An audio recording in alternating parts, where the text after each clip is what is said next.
Hello everyone, welcome to another VOQUZ Labs webinar. I'm very pleased you can all make it today, and today we're going to be talking on a slightly different tack to how we normally speak. As you know, VOQUZ Labs is all about SAP licensing, about commercials, about contracting. So yes, of course we'll be talking about that, but we'll also be talking today about the more technical aspects, the infrastructure, the servers, etc. Of your RISE with SAP proposal. I'm very happy to have Francisco with us today. He is our #1 expert in all things RISE with SAP. So welcome, Francisco. Hi, Tony. Thank you very much. Good afternoon. And good evening, good evening where I am, absolutely. But before we get into the agenda, some interesting news earlier this month. Christian Klein's contract extended to 2028. Possibly that's not the most important thing for us. It's what he said when he was interviewed post that extension, and this quote in the middle. Let me just quickly read it or quickly summarize it. I don't know of any customer who doesn't use the cloud somewhere. Fair enough. SAP has legacy of on-premise systems. That's why we also say we won't switch over tomorrow. What do you reckon on that, Francisco? A very interesting statement for a company that's pushing their salespeople to sell cloud and pushing their customers to buy cloud. Yeah, well, it's the question that comes up is if he should send the message to his sales team too, because he's talking about the long-term on-premise maintenance commitment. And what I hear from SAP clients today is they're getting a lot of pressure to move immediately to RISE.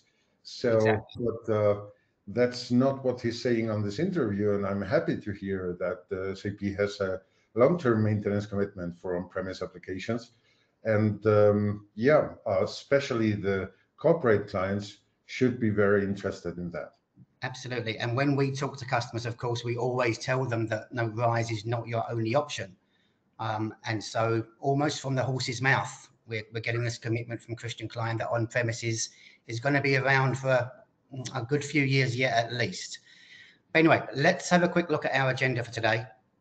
As mentioned earlier, we're not going to be talking about our normal licensing focus, but of course we are still going to be talking about RISE. We're still going to be talking about S4HANA, and we're still going to be talking about the HANA.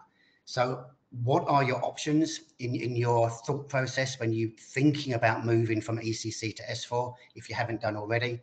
And then once you've thought about the licenses, how about your servers? How will your SAP environment actually work in the future? You've spent possibly decades getting your SAP environment to a stage where you feel very happy with its processes. Your users understand how to use it. Everything works. And then when people start talking about moving to S4HANA or talking to RISE, the first question, of course, for most CEOs is, what's the business case? What benefit do I get from moving to RISE? So we'll be looking at some of the things that influence that decision. Okay, first things first. Let's look at the options. We've spoken about these many times before. It's not just RISE. You still do have the options. I'm not going to go through all of these boxes, but your perpetual or subscription, your on-premise or cloud, your combination of the two. You can have your own data center, you can have a hosted environment, you can go with a hyperscaler. All of these different things come into play when you're considering how you want to manage your SAP environment. As I say, I won't go into all of these in detail. These are pretty obvious, but just looking at this slide, you can see that there are lots of different things you can think about when you're talking about your SAP environment. Any thoughts, Francisco? Yeah, well, when I look at this slide, it sounds very much to me like an outsourcing of your ERP systems and applications. We are not talking about software anymore. It's services, it is infrastructure, it is software, eventually even application development. So more complex than what we had to look into in the past when we were purchasing licenses, right? Absolutely, absolutely. It's not just looking at the license, correct? This is obviously for you, I think, Francisco. Another interesting comment from Christian Klein on the right-hand side here. Yeah, exactly. So when RISE started like 2 years ago, SAP was telling us, well, the difference is now RISE with SAP is an all-in-one offering covering infrastructure, services, and the software.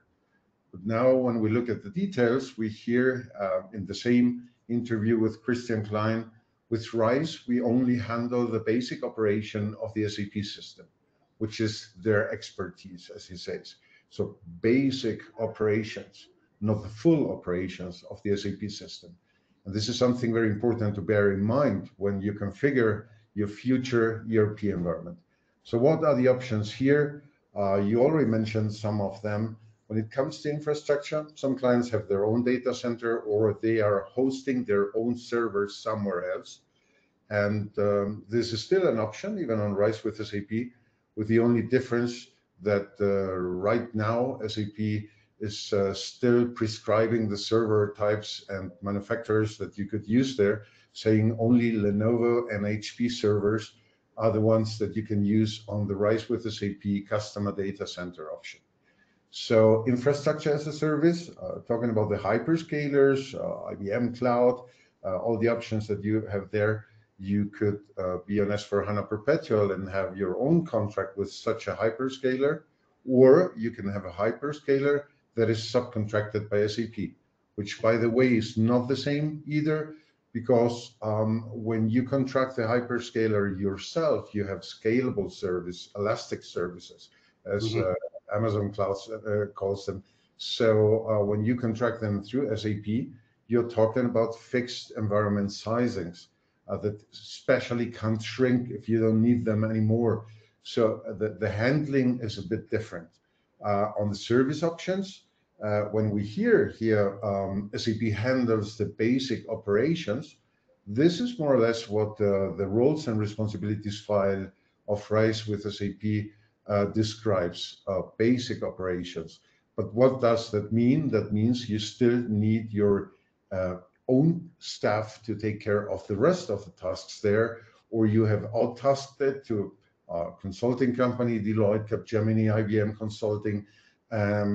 You may want to have dedicated stuff or just on-demand stuff like SAP is offering with cloud application services, depending on your particular needs. Here, of course, the needs of a small company are very different from the ones of a corporate large enterprise.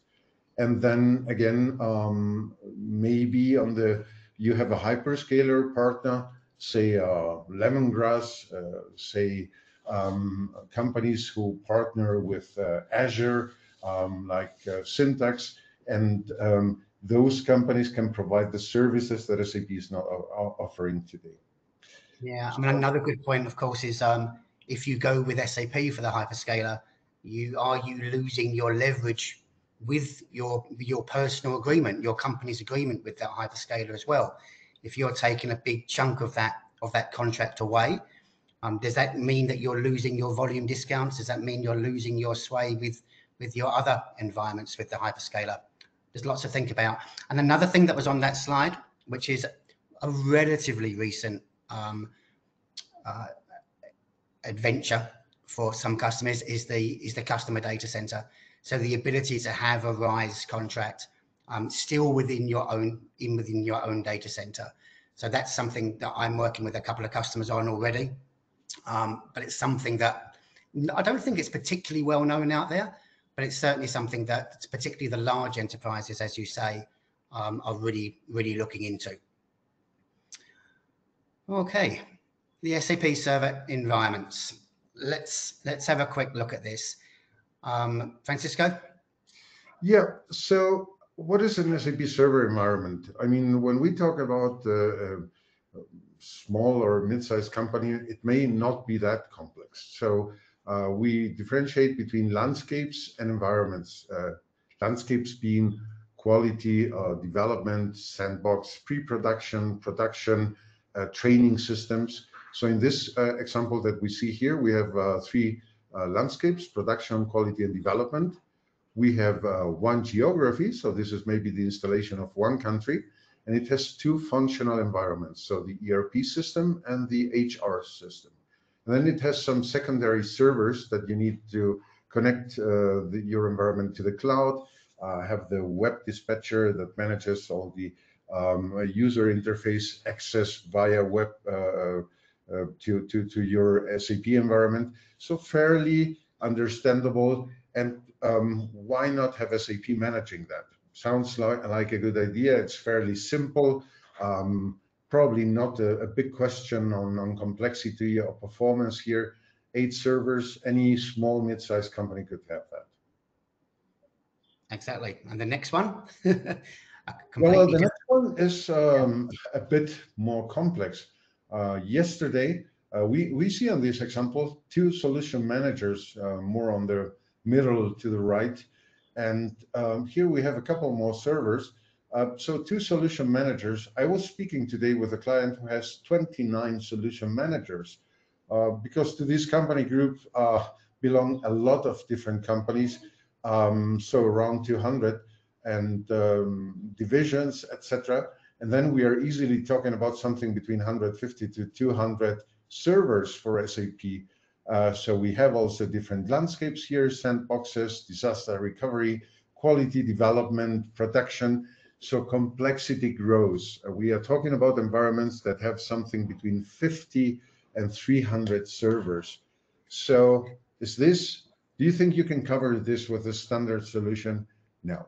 So reality shows in a corporate environment like this, you have an infrastructure management department, maybe something between 5 and 20 people who don't do other than performance management, caching of servers, looking into what the configuration of the memory is like. Are the databases big enough? Are the tables big enough? Do I have to tweak all of those things? So it's a single department, which can be a fairly large department, just taking care of those servers, of their configuration, operating system updates, nothing standard anymore. And aligning the performance of those servers with the particularities of every functional solution is difficult. So a GRC server, for instance, where you manage the access and identity management, is a very simple solution if you compare it to the ERP core system, where you maybe have, I don't know, 3,000 people working on a single server in parallel. So the Fiori server that delivers the front end is also a much, much smaller environment, maybe, than what you have when you have a very large plant management, production planning environment. So aligning the server configuration to these particular situations is complex. And this is not like something you decide 5 minutes before the break, right? You need to invest time in understanding those environments. No, absolutely, which I guess leads us into SAP's standard sizing, really. So if we just flash up that next slide, you can see, and as you probably all know already, that RISE with SAP is based on t-shirt sizing by and large.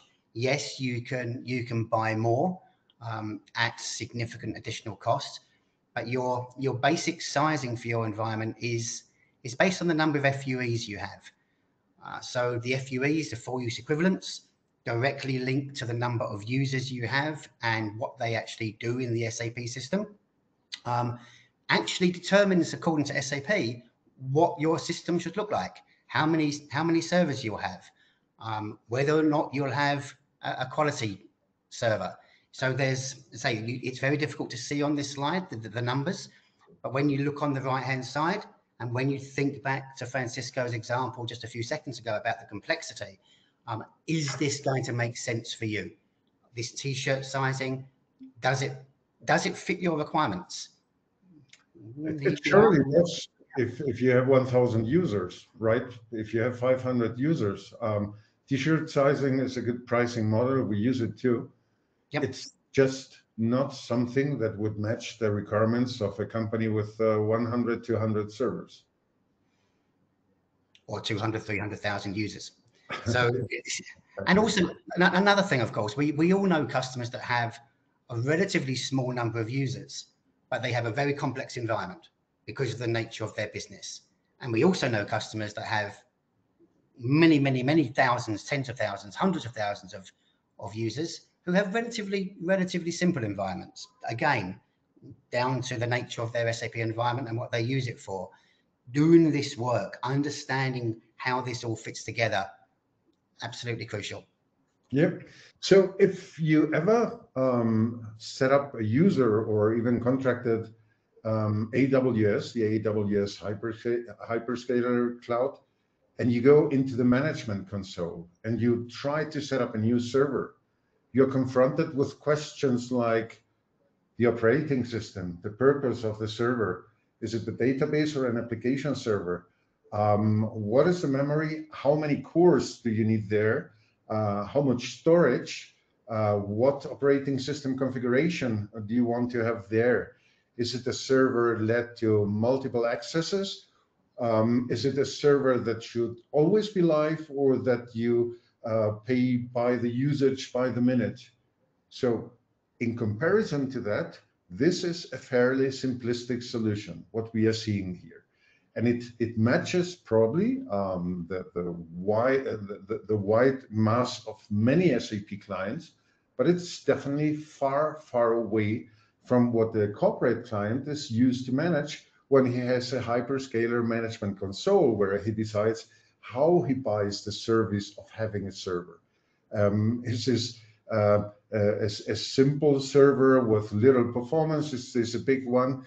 So talking about subs performance, we will get to that. What is this that I'm buying here? So this is describing how much I get from the full user equivalence. But even if you want to set up an additional productive tier, say a secondary production environment, well, there is no mention on the operating system, on the subs performance. So is a quick server, is this a slow server that I'm buying? So go on to the next slide, please. No mention on the processors or cores, no mention on the storage. So my question here is, what am I buying? And if SAP's price list, if SAP's product setup doesn't have anything that describes what is market standard today when you discuss about servers, when you invite IBM to your company and want to discuss with them what you need in terms of a server setup, well, then what am I buying? And this is my question here. If the standard price list doesn't reflect it, where is it really? So do you remember in our last webinar, Francisco, we had the conversation about the customer I'm working with at the moment who asked SAP these exact questions. And SAP's response, or their salesperson's response, was, it's too complex, we can't explain it to you. We can't explain this environment, and we can't explain how we came to the pricing because it's just too complicated. Now, of course, if a salesperson... It may be too complicated for an SAP salesperson, and this is where the problem starts, right? Exactly. You're talking with people who have been selling software for the last 20 years, and now you start buying hyperscaler infrastructure. I've been involved in outsourcing deals all over the world, setting up the service descriptions, the service level agreements. And even I, with this background, have difficulties in understanding a proper server setup at Microsoft Azure, at Google Cloud Services, at IBM Cloud. So, and now you send a salesperson with no background whatsoever about the infrastructure to negotiate those things with a client. It's a hard approach. You may need to change the stuff setup that you have out there on the market to sell this kind of things if you want to meet the demands of a corporate client. So let's go on. We are one thing while we're on this slide, the very last comment at the bottom of that slide, request these commitments. I think I didn't notice this before, but request is too nice a word. Demand these commitments from SAP in your agreement. Do not sign anything unless you know exactly what you're getting, basically. So yes, just moving. agree. I mean, we are signing a contract now for our data center, for our new data center with SAP. So we want to know what we are buying. So how do you describe servers? And I'm conscious about the fact that also we are talking about the external problem of SAP staff here managing new things, but also internally, who was negotiating with SAP in the past? Of course, the software people, the enterprise systems people, not necessarily the infrastructure people. And eventually some of you didn't get in touch in the past with those things. So what are we talking about when we describe servers? We have here two examples from a consulting company and from the HANA Enterprise Cloud, which was the precursor to RISE with SAP. And so on the HANA Enterprise Cloud side, which is this table, we were describing the name and the purpose of the server. Is it an application server? Is it a database server, or both? And what memory does it have? What storage does it have? What operating system? And what service level? Because of course you don't need the same service level for production as you need for quality and development. Missing what you see on the other table, which is the subs configuration. So the application performance index from SAP. So SAP over the last, I don't know how many years, eventually 10 years, has taken care of classifying more than 2,000 servers in different application performance categories for SAP. So basically, they run a couple of tests, install SAP on a server, and see how fast is the access to the database of the server, how many users can you run in parallel. So there is a very well described process in SAP server on what they do to give you a subs benchmark. And so when you buy a server, we were describing memory, storage, and performance, number of cores, operating system. So you see here the number of cores, you see the subs. You want to know what is your current performance when you're on ECC. And of course, when you go over to S/4HANA RISE with SAP, you want to make sure that you will have the same performance at least. It is even likely that the more modern system with more functionality in many areas that is RISE with SAP S/4HANA requires additional performance. So discussing performance is not optional. It's something that is part of the task that you need to go through. And I'm, of course, a bit concerned when I see RISE contracts where there is no single sentence about performance. So what am I signing up for? What is SAP committing to? They're just barehanded telling me you have some memory, and yes, I can lift up the memory with a memory extension, but it doesn't say anything about the operating system. It doesn't say anything about how many cores the server has, about the subs index of the server. So what can I do?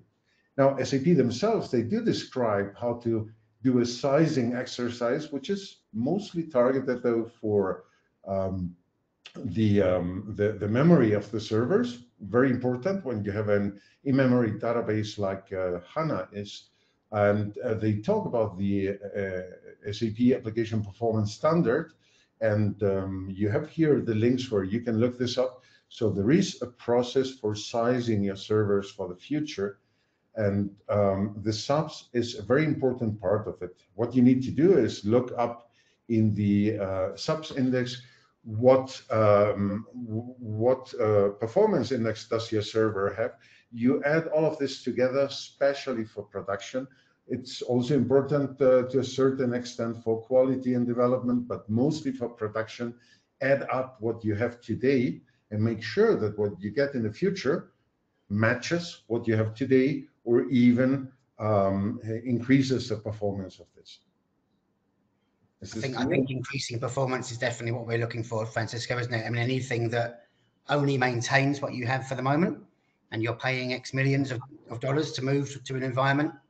I think we're all looking for performance improvements, functionality improvements, innovation improvements, everything when we move to this RISE contract. That's certainly what we look for when we work with customers. Yep. So if you're not achieving that in a RISE contract, then again the question is why are you doing it in the first place? Yep.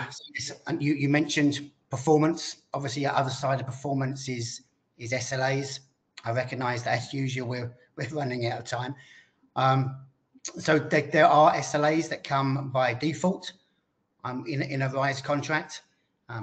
They're listed on this slide, 99.5. You can buy, believe it or not, you can buy additional SLAs from SAP, but you pay a lot of money for it. So another 50% to increase the SLA up to 99.9%.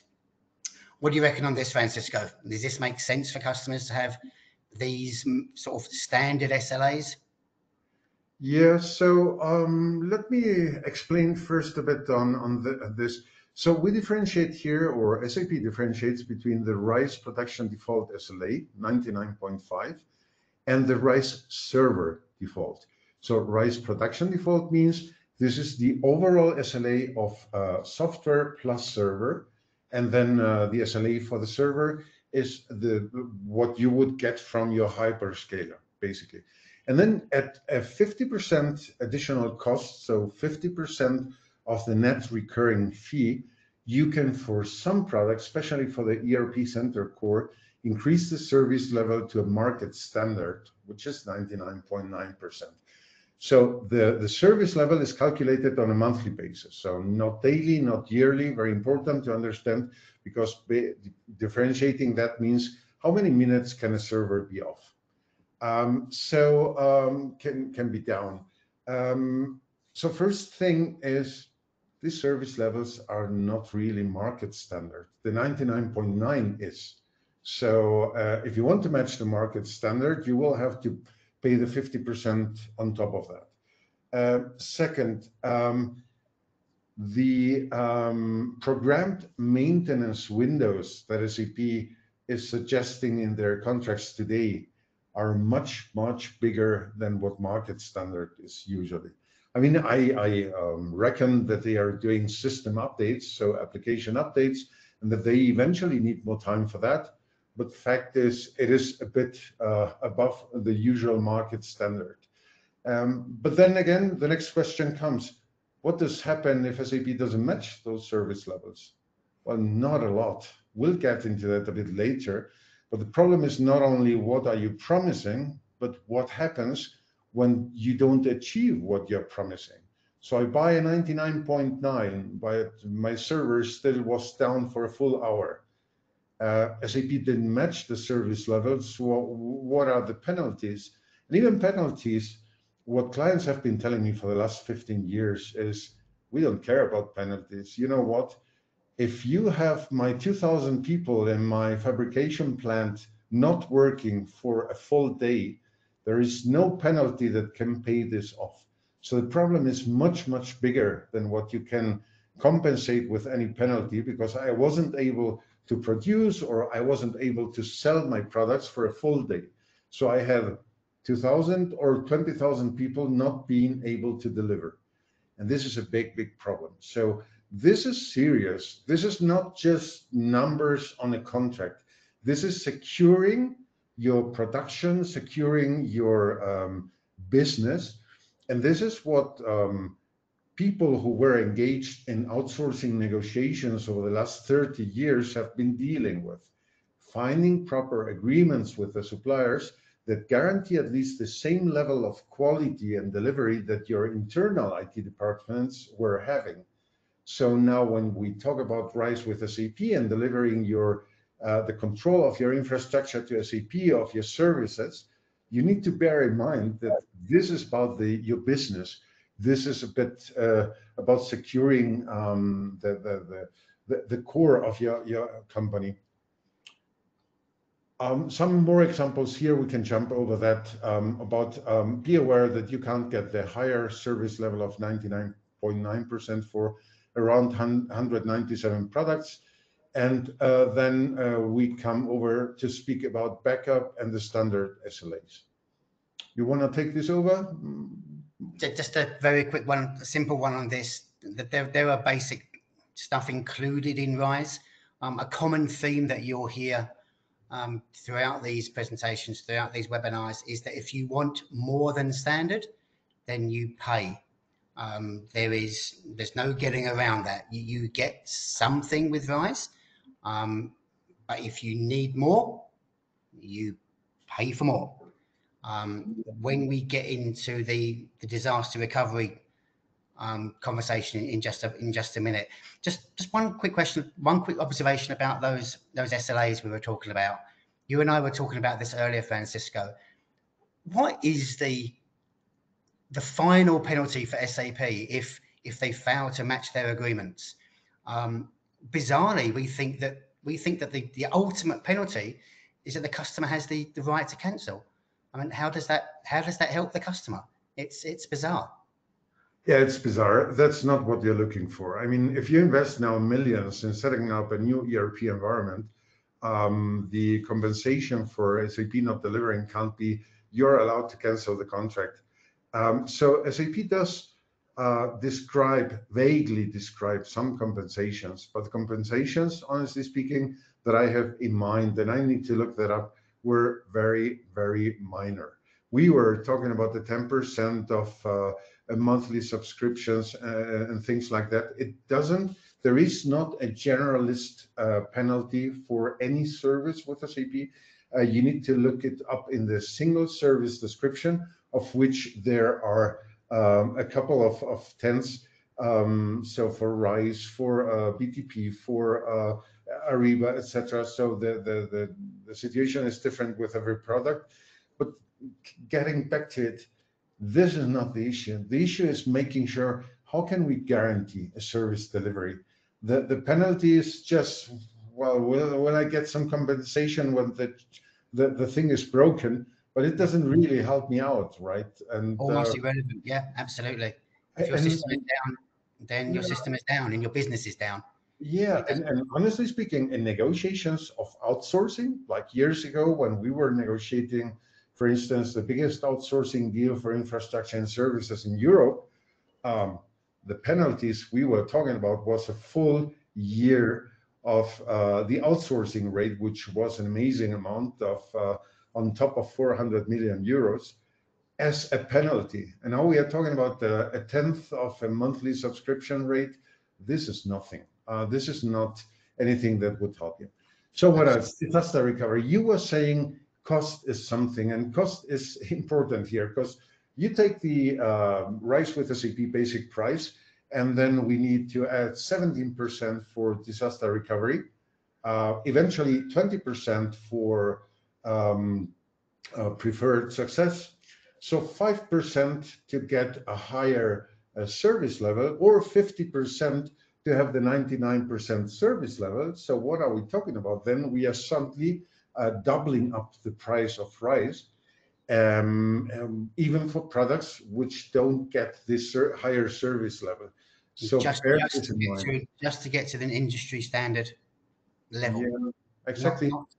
And the big problem we find is, as we said earlier, without the guarantees in the background. Of course, no one can guarantee everything in the software world. We all know that. In the hardware world, we know that. But when you have a situation where you're paying X for a base standard, you're paying significantly more to get up to an industry standard, and then you have very little comeback if something goes wrong, it certainly needs thinking about, Francisco. I'm sure you agree, as you go through that contracting.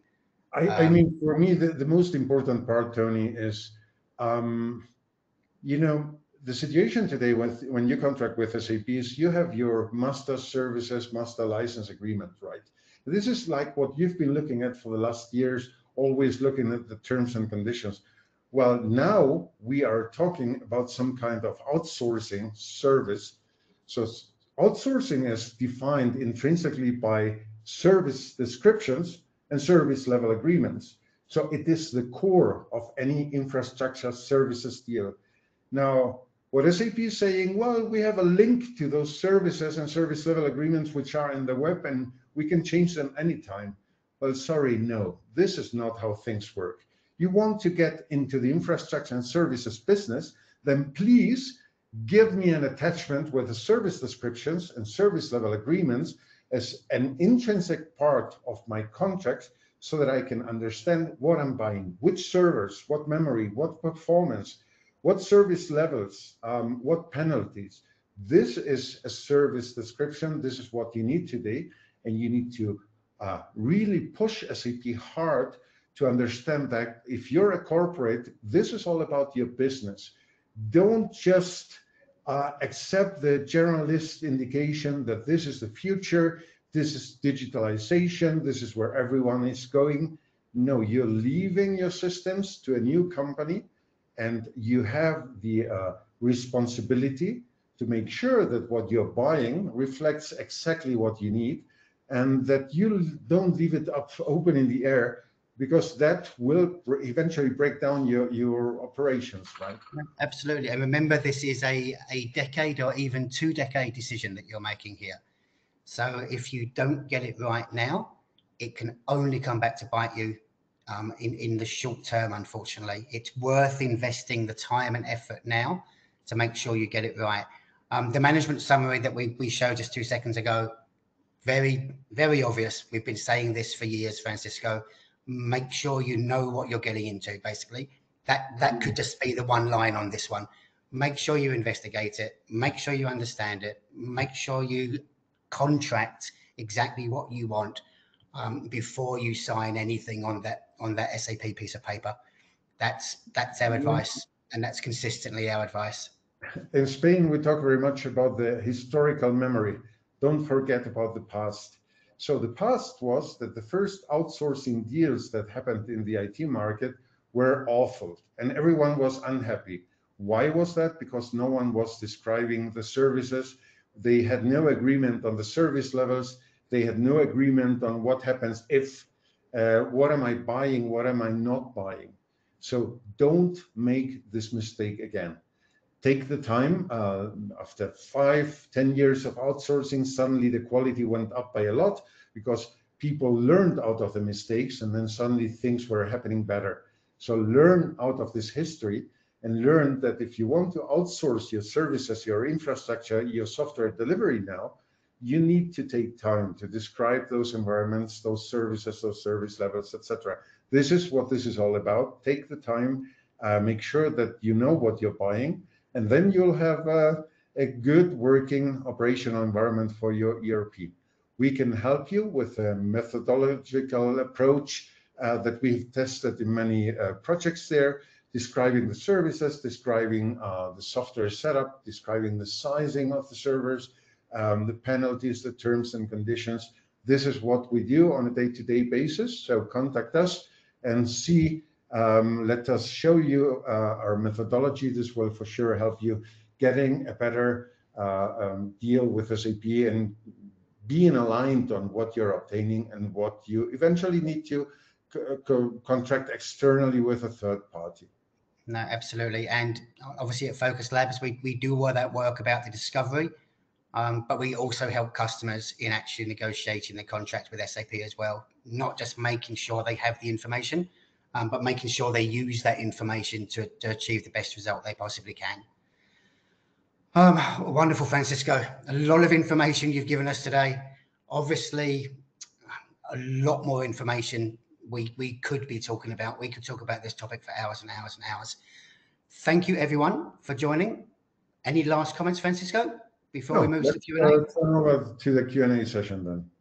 All good. Thanks, everyone. See you in the Q&A.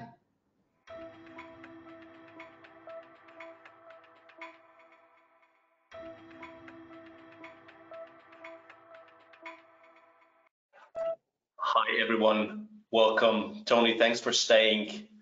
Thanks, everyone, for joining. And before we jump to the questions, quite a few came in our chat. Thanks for that.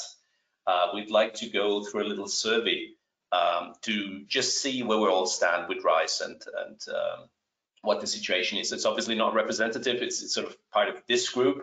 And don't worry about the compliance. It's anonymous. We don't see the names. We're just looking at the results. So I'm going to hit it off with the first question. And you should see it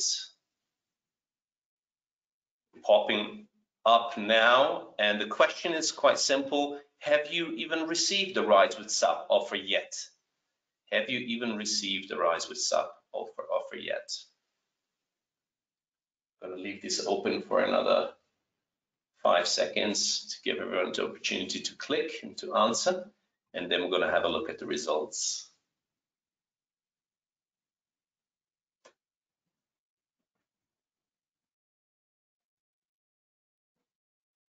I still see it moving. Closing in 3 seconds from now.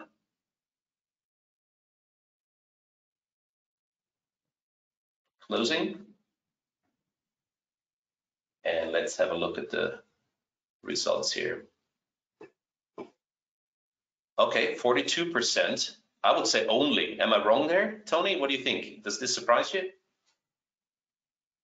I guess it depends who's answering. If it's very, very small customers, maybe they haven't got round to them yet. But no, this would seem, yeah, this would seem quite low, 42%. Almost all the customers that we speak to have had a RISE proposal, or SAP are talking about a RISE proposal coming their way. For the 58% who've said no, it will happen. Is it different in the regions?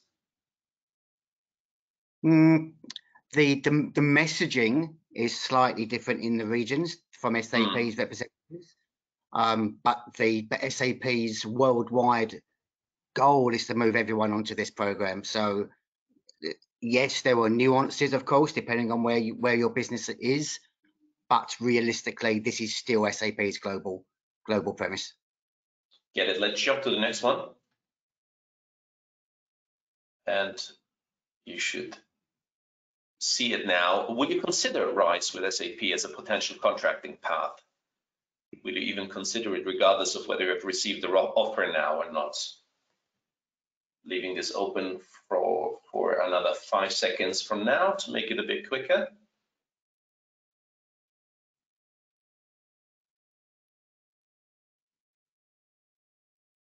Okay, still see some clicking.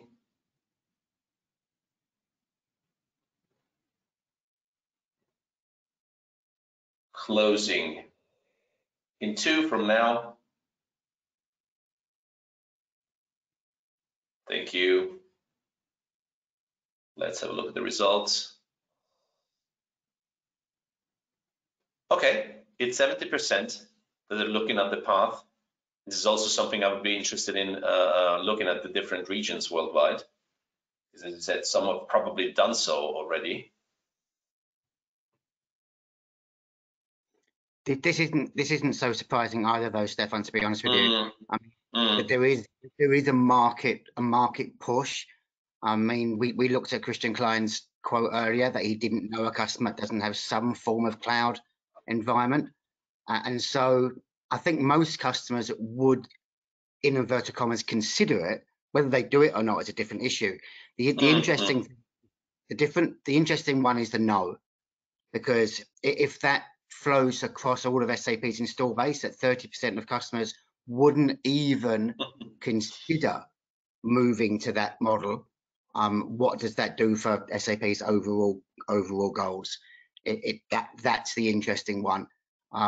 In my conversations with customers in all regions, to be honest with you, Stefan, we come across a lot of customers nowadays who are more than happy just to sit tight on their ECC. Yes, of course, they'll do their due diligence, etc., but more than happy to sit on their ECC. It's working, it's up and running, it's functional, the users like it, it does what they need to do, and they can't get together a business case to make the move. So they're the ones who, as Francisco said in the webinar, you know, in the early days of outsourcing, it was a complete disaster. Possibly some of our attendees today remember HEC, and remember that overall, for most SAP HEC customers, that wasn't the most positive experience in the world. And so a lot of customers are saying, let's sit on our hands, let's hold tight, let's let other customers make the mistakes, and then we'll consider it in the future. It's a worrying, in my mind, it's a worrying mindset for SAP. For SAP's customers, if there's enough of them going down this path, in a couple of years' time, my personal belief is that they'll have the power. So, yeah, just wanted to add to that. I mean, 30% is not a small number. So if it's, as you said, if it's enough of them, it's quite a statement actually. But jump to the third questions out of 4.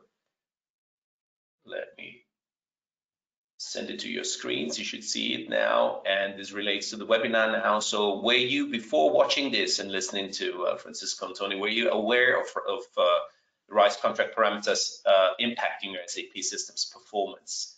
Did you connect that?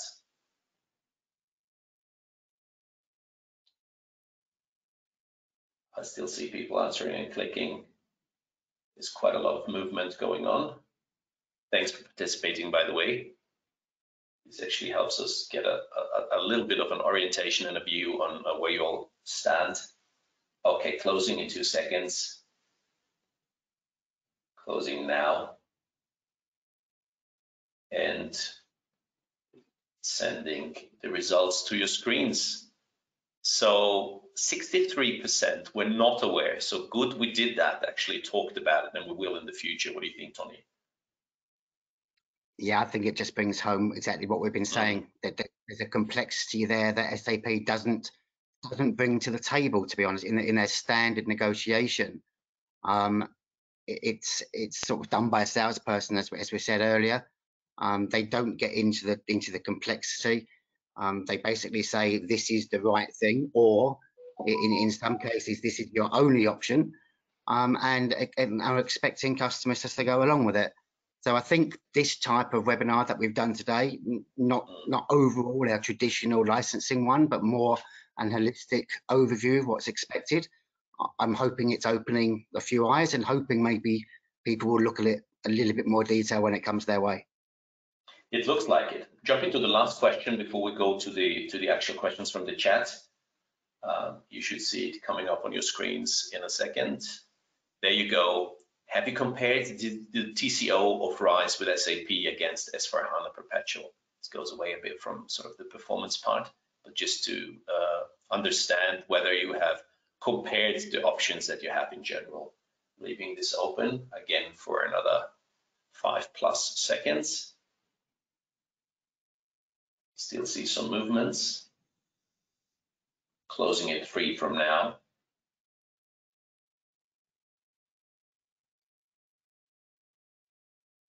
Closing in 1. Closed. Let me just display the final questions of our little survey here.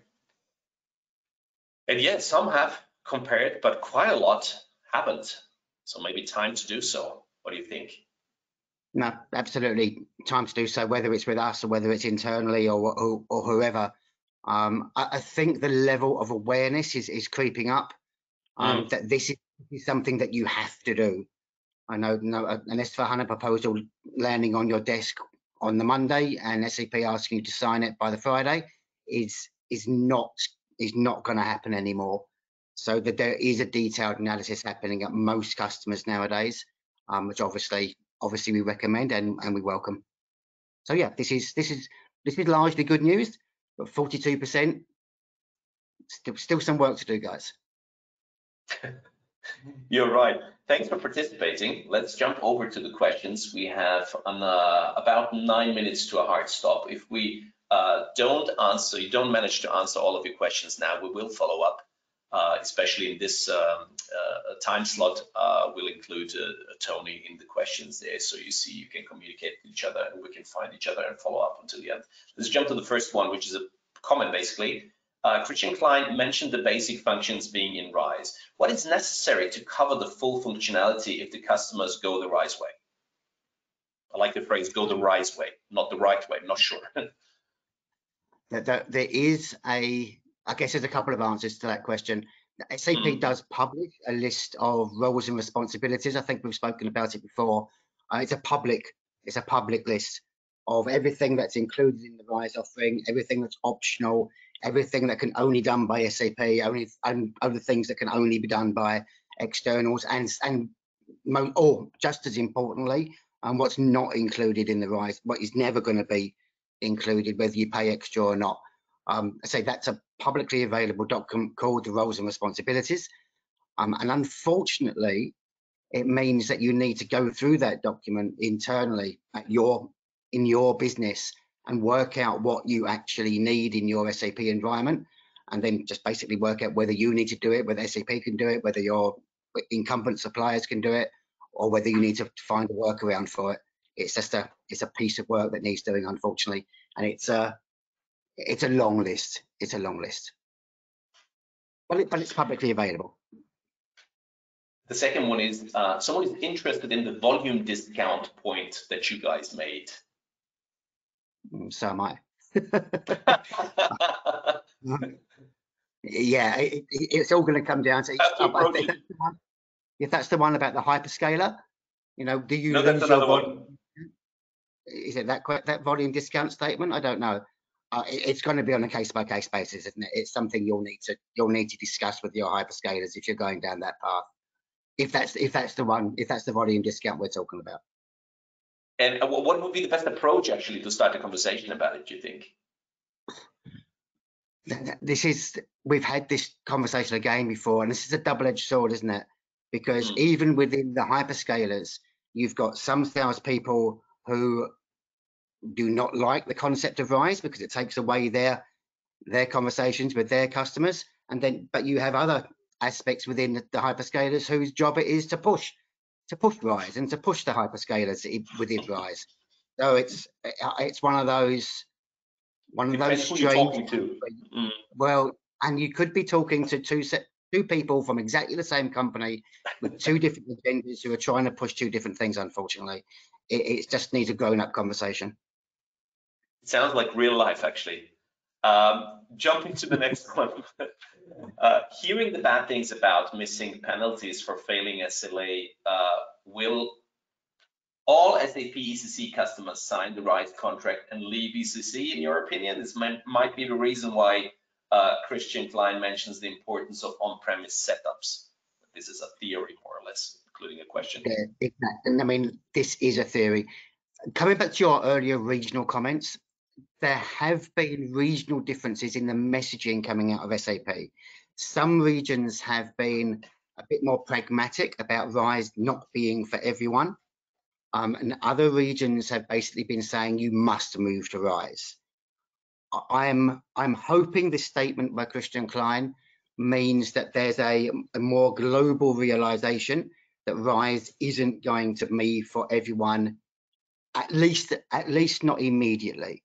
That there's a lot of things to think about. There's lots of moving parts. There's lots of different dynamics, and I'm hoping that there's a degree of rationality creeping into SAP's approach, which will make it easier to deal with them without having to go through this constant battle, at least in the early rounds of a RISE proposal, about no, we're not offering on-premise anymore, because we hear this all the time. And of course, if you push back, eventually you get to a stage where you can negotiate, maybe not exactly what you want, but come a lot closer to it than you were when you started.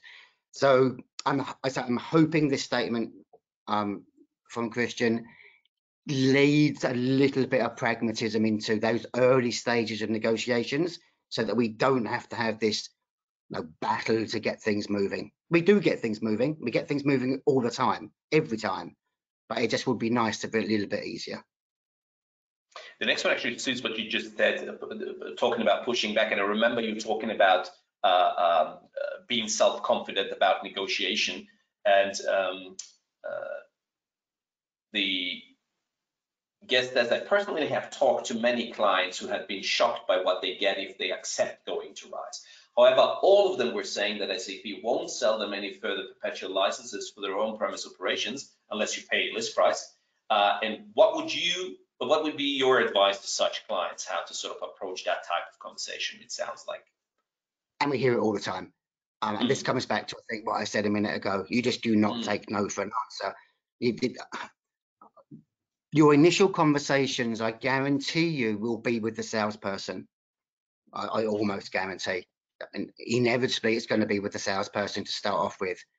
And if you're talking to someone who's only compensated on setting you a cloud offering, then let's have a think what that person's going to be trying selling you. They're going to be trying selling you the cloud offering. It's not in their vested interest. There's a horrible phrase that compensation drives behavior, but it is absolutely true. And unfortunately, you need to push through that that initial response. If you accept it, then unfortunately you're accepting the possibility that you're going to end up with a deal that doesn't suit you. It's going to suit the salesperson, and it's going to suit SAP. I know it's contrary to the nature of many customers, many SAP customers, both from a cultural perspective, a country cultural perspective. Plus, of course, there's lots of people who've historically trusted SAP, to be honest with you. So it's a little bit painful for some people to push back, or to know they have to push back. But if you want to get the deal, then unfortunately you just have to push back. It's as simple as that. Yeah, so probably think, it should be a partnership and not sort of a back-to-back conversation on stuff. Yeah. And maybe 20, 25 years ago, the old German SAP was really pushing the message that they were partners for their customers. I'm not 100% certain that's true anymore, but maybe this quote from Christian Klein is a little bit edging back towards that approach. I hope so. Yeah, the next one goes in that direction, actually. I was also talking about the regions, and we'll pick that topic up a couple of times now, and it is the contract that SAP offers, I need to rephrase that, I think it might be a typo. Does the contract that SAP offers differ from country to country? Does the pricing depend on regions also? How to get the best pricing from SAP? This reminds me of actually buying, I don't know, even buying cars cross-border. So where can I sort of get the best price? Is that even possible? The unfortunate thing is virtually anything's possible. There are different prices in SAP in different countries. Whether that actually translates into you paying more in a certain country than you would in another country is a completely different question, because it all comes down to discounts. It all comes down to, again, to the culture, everything else. So definitely there are different prices in different countries. SAP doesn't publish their price list, so I can't demonstrate that to you. But from experience, there definitely are. Does it mean that if you go to a low cost country that you get a lower price? No, it doesn't.